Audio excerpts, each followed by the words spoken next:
Hey, it's Pete Colasano with PeteColasano.com. So today we're going to start a series of 3 videos on achieving your goals. Not just on setting your goals, because there's a million things out there on setting your goals, but this is going to be 3 parts on achieving your goals. And I got it down to 3 steps. I've seen all different kinds of plans out there. Some of them have 5 steps, some of them have 7. I saw one with 10 steps. I don't know who the hell's following through on 10 steps. If I could knock this down to 1 step, that would be so much better. But obviously 1 step is not enough, because there are some things you have to do if you really want to actually achieve the goal. Setting the goal, that's easy, but achieving goals, it takes a little bit more work. So today is step 1, and step 1 is writing down your goal.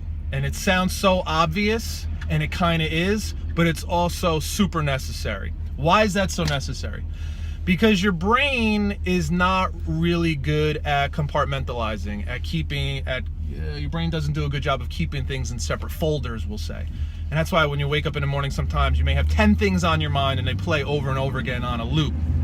So what we're gonna do is we're gonna give your brain a break, and we're gonna write it down on a piece of paper.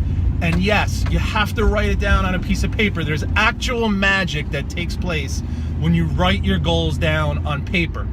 Now, I can hear somebody probably saying, well, there's no such thing as magic.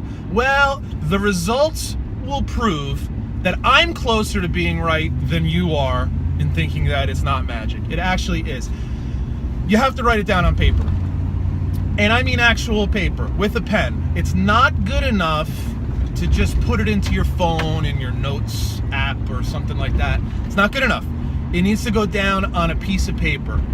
And with the second and third step, that'll lend itself to why it's necessary to write it down. But for now, let's write down one goal. I don't care if it's a small goal, a large goal, a life-changing goal, whatever it may be. Write it down on a piece of paper, and try to be as detailed as you can. You don't have to write a book, but at least a paragraph or a few sentences on what your goal is, maybe why you want to achieve this goal, and then we'll get on to step 2. Okay? So write down your goal, and we'll get back to step 2 tomorrow. For PeteColasano.com, I am Pete Colasano, getting ready to achieve some goals, and we'll see you tomorrow.